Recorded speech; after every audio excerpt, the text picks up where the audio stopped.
વડોદરાના વાઘોડિયામાં બેંકના લોકરમાં મૂકેલા દાગીના ગુમ થયાનો આરોપ છે। કોસ્મો કોઓપરેટિવ બેંકના લોકરમાંથી દાગીના ગુમ થયાની ફરિયાદ। દીકરીના લગ્ન હોવાથી નરેન્દ્ર શાહ દાગીના લેવા બેંકમાં ગયા। લોકર ખોલતા સોનાના દાગીના ન મળતા તેઓએ પોલીસ ફરિયાદ નોંધાવી।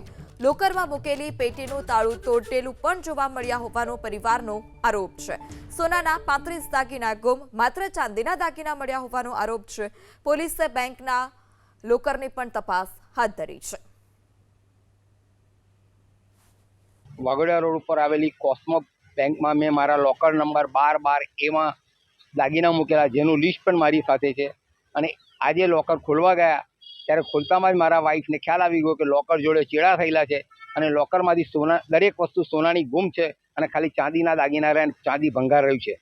સોનાની લગડીઓ હતી, સોનાની બંગડીઓ હતી, સોનાની ચેન હતી, સોનાના પેડલ હતા, જે બ્રેસલેટ કે એ હતા, હાથમાં પહેરવાના લકી હતા અને થોડું ઘણું સોનું તૂટી ગયેલું હતું અને સોનાના 10 સિક્કા હતા। આશરે 30 થી 35 તોલા સોનું હતું। આ તો અમે લોકર ખોલવા આવ્યા અને લોકર ખોલીને ખોલતામાં જ મારા વાઈફને ડાઉટ ગયો કે એલ્યુમિનિયમની પેટીને તાળું માર્યું તો તાળું ક્યાં ગયું?